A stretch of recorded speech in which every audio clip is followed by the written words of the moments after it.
एक तीर तीन निशाना। मैंने इस वीडियो से पहले ही बताया था कि 10 दिन पहले आपको एक बहुत सुंदर और अच्छी वीडियो दूंगा करके। नमस्कार किसान भाइयों। बहुत से किसान भाई ये सोचते हैं कि हमारा खेती बहुत छोटा है, 2 एकड़ 4 एकड़ में करते हैं, पर ये सोच जो है वो उनका गलत है। मैं सोचता हूँ कि ये छोटा खेती आपको कुछ नया करने को सिखाता है कि आप खेती में नवाचार कैसे करेंगे। 2-4 एकड़ से ही आप किस तरह से अच्छी इनकम लेंगे। आप इतने व्यस्त हो जाएंगे मेरे हिसाब से, अगर खेती करेंगे तो 2-4 एकड़ को ही आपको संभालना मुश्किल हो जाएगा, और वो 2-4 एकड़ में ही आपको बहुत अच्छी इनकम होने वाली। इसी तरह मैं हमेशा गोभी की खेती में, खासकर सितंबर की महीना में, एक नया काम करता हूं, जो आपको पूरी तरह से आज उसके बारे में बताना चाहता हूं। क्या करता हूं, कैसे करता हूं और किस तरह से अपने फसल को चलाता हूं। सितंबर के महीना में हम नवल गोल की भी खेती करते हैं, फूल गोभी की भी खेती करते हैं और धनिया की। ये तीनों साथ हम एक ही बेड में लगाते हैं और सफलतापूर्वक हमें सफलता भी मिलती है। सबसे पहले मैं अपने खेत की जोताई कर लेता हूँ, और जोताई करने के बाद उसमें धनिया लगा देता हूँ। धनिया कब लगाता हूँ? फूल गोभी के रोपाई के 10 से 15 दिन पहले। इस तरह से मैंने पूरा फील्ड तैयार किया।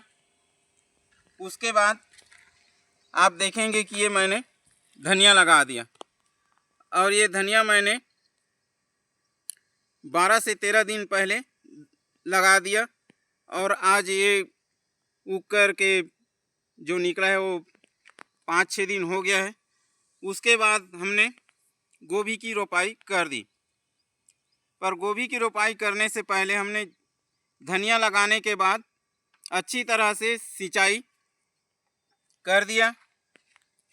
पूरा बेड जो है वो पूरा बेड को भिगा दिया लंबा पानी दे करके। उसके बाद धनिया बोकर हमने उसको 1 इंच नीचे दबा दिया मिट्टी से, पूरा बराबर करके, और फिर लंबा पानी चलाने के बाद हमने फ्री में हर्बिसाइड चला दिया ताकि घास ना आए। आपने भी किया होगा, अगर नहीं किया होगा तो मैं बता रहा हूँ। मैंने कई बार गोभी खेती में कमेंट में बताया कि इस फील्ड में मैंने इससे पहले भी गोभी की खेती किया था। 26 जून को फूल गोभी लगाकर बिना मल्च के सफलतापूर्वक खेती किया हूँ, और उसका वीडियो मैंने आपको कई बार दिखाया भी है। तो इस बार मैंने धनिया लगाकर, ये मेरा वही बेड है जिसमें मैंने जून में गोभी लगाया था और 17 अगस्त के आसपास काटना चालू किया था। उसके बाद जैसे खाली हुआ, इसको फिर से जोताई करके धनिया लगा करके पानी लंबा दे करके हर्बिसाइड स्प्रे किया हूँ, और हर्बिसाइड है स्टाम्प एक्स्ट्रा। आजकल शायद स्टाम्प एक्स्ट्रा नहीं मिल रहा है, हमारे तरफ तो अभी स्टॉक में नहीं है। तो धानुका का भी आता है सेम टेक्निकल, वो मैंने लगा दिया 200 लीटर पानी में 700 ml। अब दवाई का नाम तो मैंने बता दिया, फिर भी किसान भाई फेल हो जाते हैं। वो कैसे, ये आपको बता रहा हूँ। अब अपना रूल जो है 200 लीटर पानी में जो 700 ml दवाई डालना रहता है, पर अधिकतर किसान भाई जो हैं वो इतना पानी अपने फील्ड में नहीं घुसा पाते, और फेल होने का मुख्य कारण वही है कि उनके खेत में फिर कुछ ही दिनों में घास आ जाती। और मेरा पिछला वीडियो जो था इस बिना मल्च की खेती में, उसमें भी एक महीना नेट एक भी घास मेरे खेत में नहीं आया था, और यही काम मैंने अभी फिर से किया है। अब उसके बाद फिर मेरा धनिया आ गया। मैंने 3 सितंबर को धनिया बो दिया था, और आज है 13 सितंबर। 13 सितंबर के अब जो ट्रू लीफ होती है बीच वाली, वो निकलने वाली। और उसके बाद फिर ये मेरा है फूल गोभी का पौधा। ये फूल गोभी है और ये फूल गोभी, यहाँ से दूरी है इसका 1 फीट। और इधर भी फूल गोभी है, ये फूल गोभी, ये फूल गोभी।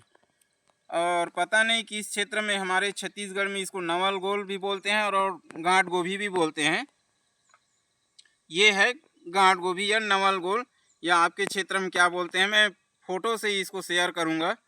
तो ये मेरा फूल गोभी है और ये फूल गोभी 1 फीट में, और उनके बीच में है एक नवल गोल का पौधा। अब ये संभव कैसे होगा तीनों की खेती एक साथ, मैं आपको बताता हूँ। जब ड्रिप में हम खाद चलाते हैं तो जितना खाद चलाते हैं वो एक ही पौधा पूरा खाद नहीं लेता, कुछ ज़मीन में छूट ही जाता है। जो मुख्य पौधा है, यहाँ मुख्य पौधा बोले जाए तो फूल गोभी का पौधा है, तो ड्रिप से सिंचाई चल रहा है, पूरा मिट्टी भीग रहा है, कुछ तो खाद इधर उधर होगा। तो जैसे कि हम देखते हैं कि बाकी किसान भाइयों के खेत में जितना हमारा धनिया है उतना तो उनका घास होता है, तो उसी का बेनिफिट हमको मिलता है। हमारा प्लांट एकदम खेत जो है वो साफ़ सुथरा रहता है। तो जो खाद है, जो घास लेती है अन्य किसानों के खेत में, वो हमारा ये फसल लेता है। अब ये मेरा धनिया का फसल 13 दिन हो चुका है,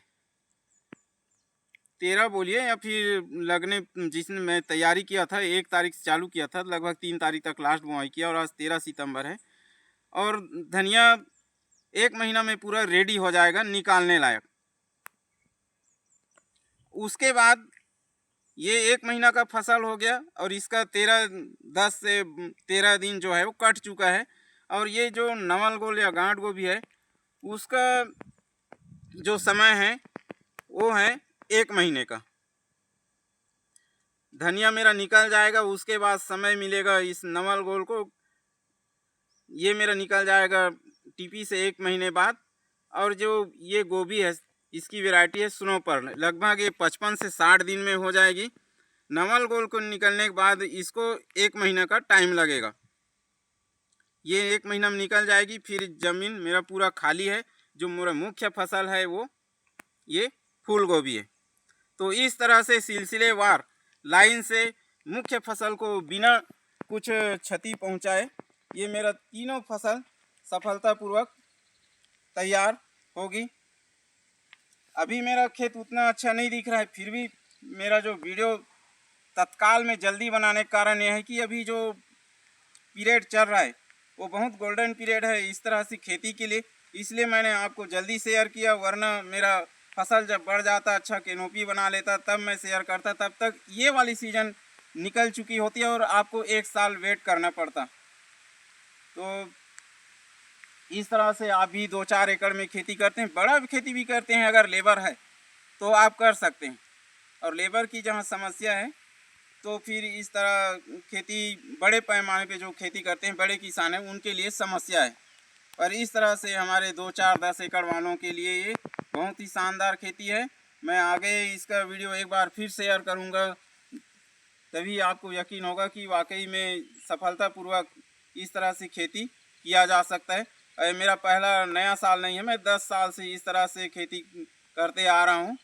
ये मेरा पूरा आगे से तैयारी रहता है, इसलिए मैंने 26 जून को यहाँ पहले गोभी लगाया था कि मेरे को 1 सितंबर को इस खेत में बिल्कुल नया फसल लगनी चाहिए। तो आप भी इस तरह से मैनेजमेंट करके अच्छी से खेती कर सकते हैं। और हाँ, लास्ट एक बात, जो बिना मल्च की खेती है और ये धनिया और गोभी की खेती है, उसमें एक तो मैंने आपको एक ही दवाई बताया था।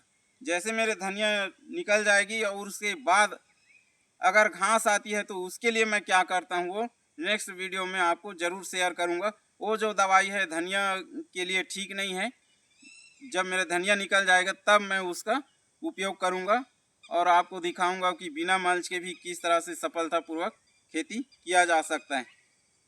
वीडियो अगर अच्छी लगे तो लाइक करें, चैनल में नए हैं तो सब्सक्राइब करें। आप अगर कमेंट करते हैं तो मुझे भी एक नई जोश मिलती है। बहुत से किसान भाई मुझसे जुड़े हैं और बहुत प्रेम पूर्वक कमेंट करते हैं और मैं जैसे समय मिलता है उसका जवाब भी देता हूं।